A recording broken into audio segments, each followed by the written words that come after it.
Good evening. This is a meeting of the Permanent Municipal Building Committee for September 8th. We're going to start with the warrant from the last couple of weeks. The first agenda on the warrant is Comtrax Corporation for $10,172.24. The second item is Comtrax again for $4,248. Commodore Building for $359,746.17. Government Connection, $460. Again, government connection for $2,240. Another one from Government Connection for $8,130. New England School for $16,800. I believe these are probably all the library. Pardon me, the $16,000 one is for the doors at the Russell Street School. Okay, all right. Thompson Lighting, $1,395. That's for testing at the police station, Bob? Okay. Thrive Network, $191.82. And that some company there, Vertex or something or other. Never heard of it. $17,040 for a total of $420,423.23. We have a motion. I'll make a motion to approve the warrant, the invoices. Okay, motion by Bartlett. So get a second.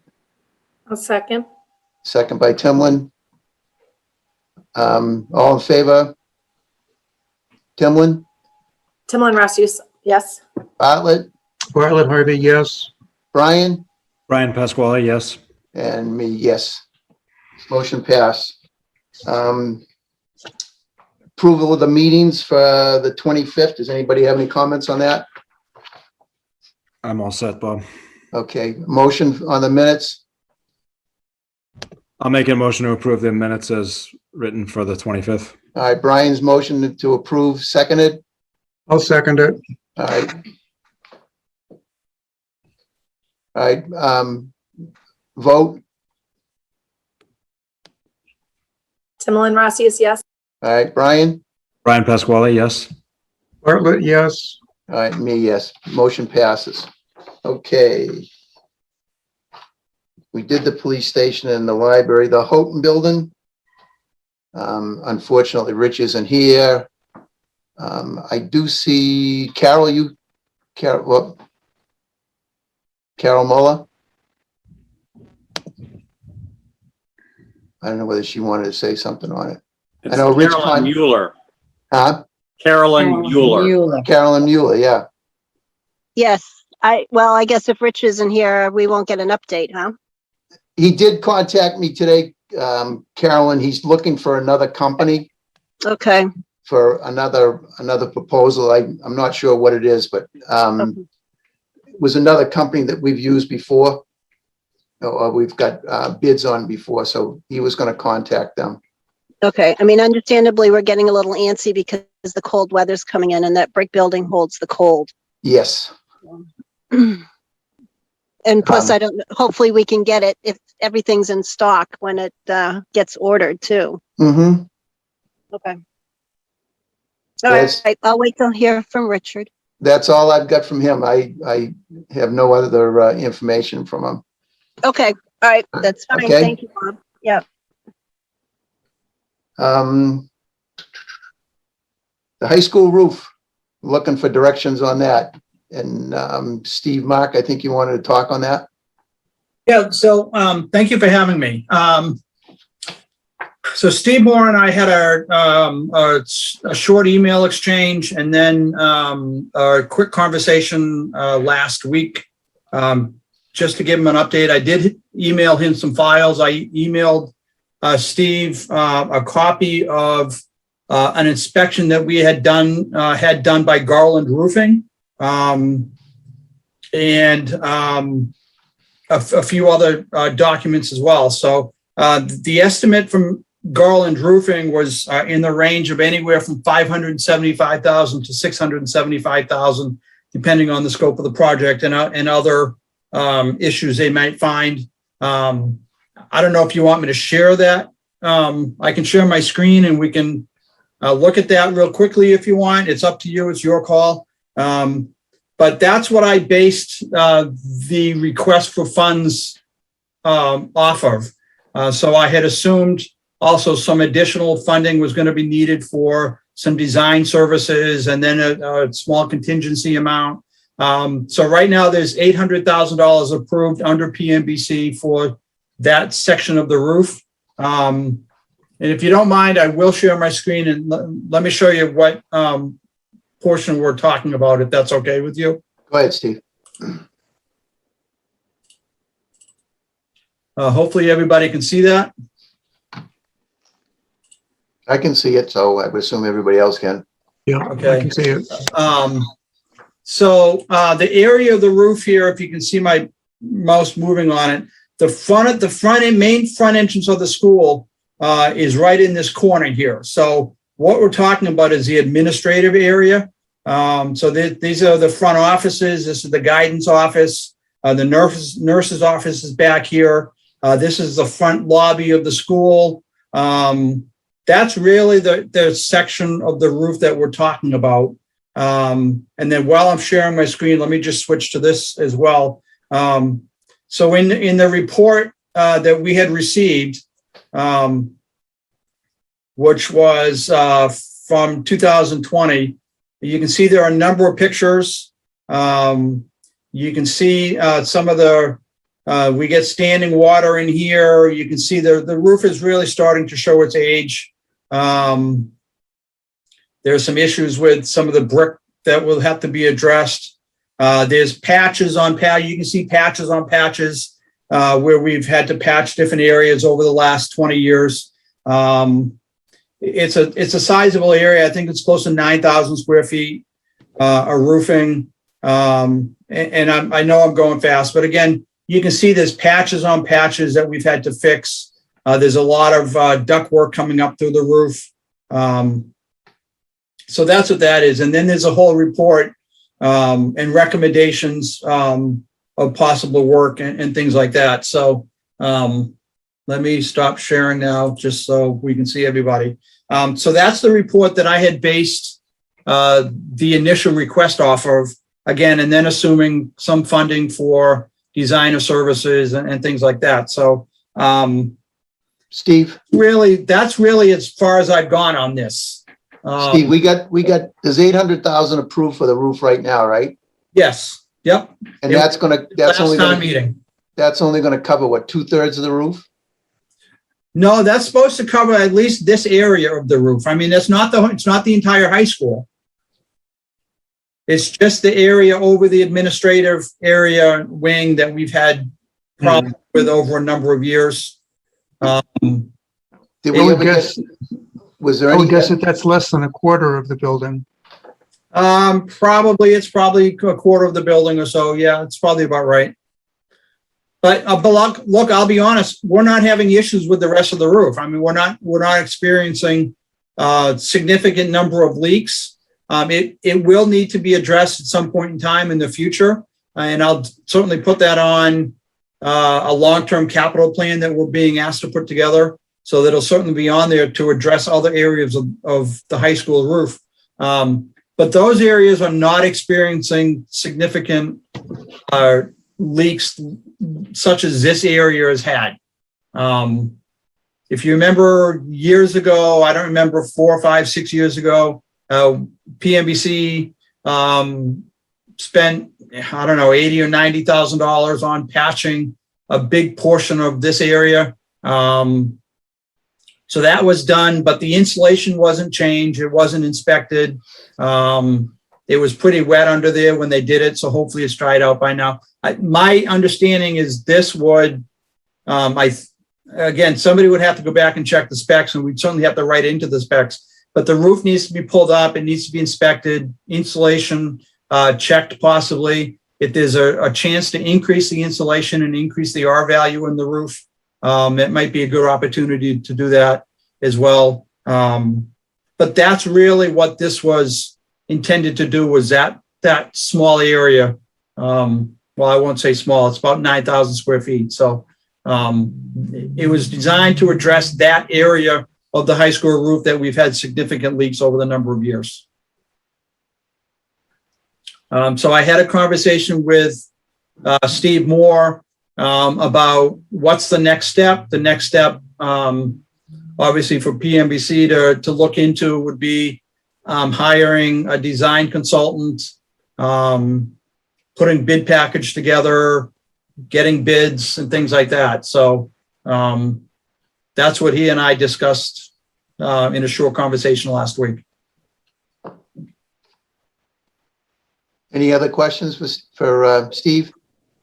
Steve, Yeah, Steve, is that portion of the building is the only portion that's air conditioned. Is there any thought of putting air conditioning equipment for the rest of the building? And is the air conditioning equipment up there part of the reason that roof is leaking? I don't believe the air conditioning. I don't believe the air conditioning is related to that. It's an area of the building that it's surrounded by high walls on both sides. I don't know if that has anything to do with it. It gets a lot of snow load up there. The snow doesn't melt that quickly in there because it doesn't get the benefit of wind and evaporation, and there's a lot of shadows up there because of those high parapet walls. I don't have any explanation as to why we get a lot of leaks up there. We just do, and we address them and patch them as we find them. There are other areas of the building that's air conditioned as well. The library, for instance, that rooftop unit is in another part of the roof. It's not in this section. The rooftop units that are up there service the guidance counselor's office, the nurse's office, the front office. That's what that rooftop unit services.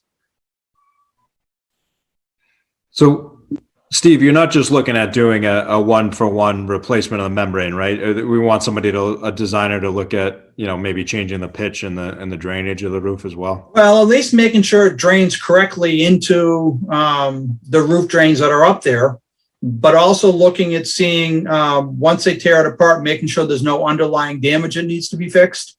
And if possible, if the funding and the budget allows it, is it possible to increase the R value of the insulation just to help the heat loss in the building and just make the building more efficient?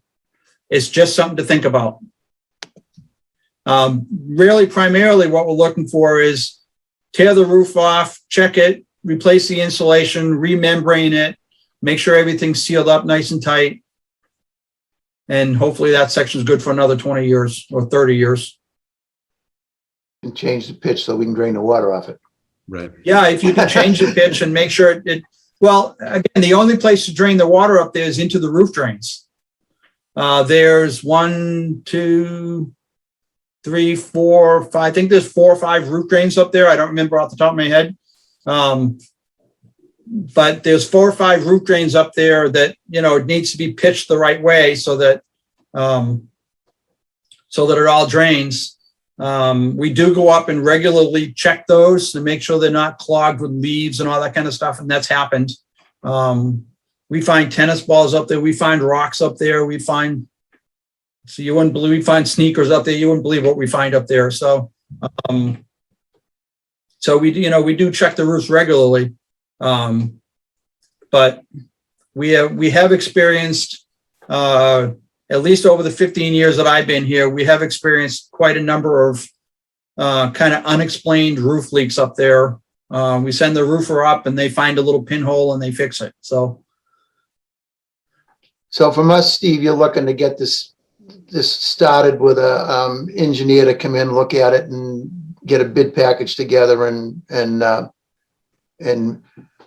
don't know whether it's going to be too late this year to get something on there, or whether we can hold off till spring or what. yeah, I mean, I'm thinking this is going to be probably a next summer construction project. I mean, I see us trying to do this It's not going to happen in the winter. There's not enough time to do it this fall. My preference from the school side is wait until the summer when the kids aren't in school, Exactly. put equipment and cranes and everything out in the front walkway to haul equipment, because that's the only way to get the materials up there is with a crane up and over that 8-foot wall. So I'm looking at probably a next summer construction project. I think that gives plenty of time to work through all that process. So, but if they're going to design it, we'd have to get somebody in relatively soon before we get snow on it, so they can do their own walkthrough and assessment and not just rely on the report and the pictures. Yep. And unfortunately, Brian is not with us because I'm not sure whether we used Vertex for the last roof we did, or we used green. Eddie, can you help me out on that one? My recollection is it was Green International that was used on the last one. Is that the highway department roof? Yeah, Green took care of that. And then, Okay. but even the repairs up at the high school, I think were done through Green. All right. Yeah, I believe that's correct, but it's been a while. I don't remember, but. So, it doesn't matter. I mean, doesn't matter to me who you use for an engineer. It's, I don't know if you have to go out to bid on it. The total cost of the project is, probably over $400,000. So, you guys have more experience than I do. What's the designer services? Does it go by percentage or does it go by fixed fee? Do you have to go out to bid on it, or can you just hire Green International to do the initial portion and then you have to put bid back? I mean, that's, you guys have more experience in these big public projects than I do. So, Brian, can you help us out on that one? Or Ed, when do you? My guess is for designer services, you probably have to go out to bid. It's got to be advertised, right? Right. Unless, I know like some larger school campuses, like for instance, at UMass, they have house doctor contracts on the shelf with certain engineering contractors, with certain engineering firms rather, that have, a certain amount of money that can be spent over a, say, 3 or 5 year period. But I'm not sure. I don't know if we have anything like that with any engineers on the shelf. And Yeah. I know design services for public building projects. There's some thresholds. If the design services is under like $30,000 or something like that, then you don't need to go out to bid. They encourage you to get competitive bids. If it's over $30,000, then I think you have to go out to bid. That's that Chapter 149 public procurement thing. I haven't read it in a couple of years. So yeah, I think it's, Steve, I think it's 50 now. Okay. But still 50 has to be publicly advertised, I believe. But below that, they still want you to solicit 3. Right. So, but I would imagine you have to start someplace and pay somebody at least to write the design specs and all that kind of stuff. So then people can bid on it. Again, you guys have more experience in that than I do. So That's something we'll have that's to where bring we're up. at. So, We'll have to get together with Steve Moore on that, and he knows a little bit more about it than I do, or yep. so we can. Rich Crowley, I think, has some experience in that as well. Yeah, I think for that initial part of it, Bob, we can probably just do a 3 or 4 page like RFP describing what we're looking for, and maybe attach the report that we already have with the photos and the documents, the deficiencies, and say, we're looking for designer services to address. bid for designer services. Yeah, that's Brian. That's a great idea. So, and again, Steve Moore has the report that I just went through really fast. He has that in, I think I got it in a PDF. So he has that in the PDF. If anybody else wants it, email me and I'll send it to whoever wants to see it. So, yeah. So that's where I was at. That's as far as I've gone on this. We, like I said, we did get a roofing company to come in and give us their professional estimate. But we've only had the one roofing company in. And they did that without any engineering plan or anything. They just come in and looked at it. That's correct. That's correct. And was that just to put a membrane over it, or were they going to do the insulation and everything too? I'd have to go back and read through it. I don't remember what it said. Yeah. All right. I'll get this passed on to Steve Moore, Steve, and we'll, see if we can get it running, Yeah. Okay. get something together. All right. I'm happy We to, know it's got to be done, so. yeah, I'm happy to help and participate, to the extent that I can. Like everybody else, pretty busy and have a lot of other projects going on, but certainly willing to help out and pitch in and contribute where I can. So, yeah. And like Brian said, we can paste and take the report that you have and see if we can get it out to looking for design on it. Yep, and I'm certainly willing to give roof tours or for whoever wants to climb up on the roof. So, All right.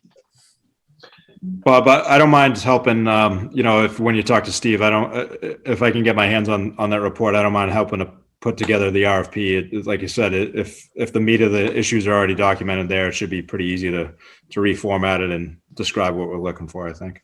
So if you Yeah, want to Brian, do it, if you- Brian, go ahead. Brian, if you want to email me, so I have your email address. Sure. If you want to give me your email, is your email address on the PMBC site or? I think so. Okay, I'll track it down and I'll send it to you. All right, thanks. Okay, perfect. Brian, if you want to run with that, go ahead and see what we can do. Okay. All right. And then Sounds we good. just catch up with Steve on it and we'll let him know what's going on. Yep. All right. Sounds good. Any other questions for Steve Mark? Thank you, Steve. All right, well, thank you for having me and just, on behalf of the schools, thank you guys for everything you guys do. I know you have a lot on your plate and you guys have done a lot, so thank you. You're welcome. Thank you. And the library looks great. We've been watching it go up. All right, thank you. I'm gonna depart, so thank All you. right, take care. You got member input? Brian? I think I'm all set. Thanks, Bob. Okay. Timlin, I'm all set, thank you. Bartlett? I'm all set, thanks. And I don't have anything out either. You know, a motion to adjourn? So moved. Second. Timlin, Timlin Rossius, yes. Brian, Ryan Pasquale, yes? Bartlett, Bartlett Harvey, yes. and me, yes. All right. Thank you all. Thank you. Good night. Good night.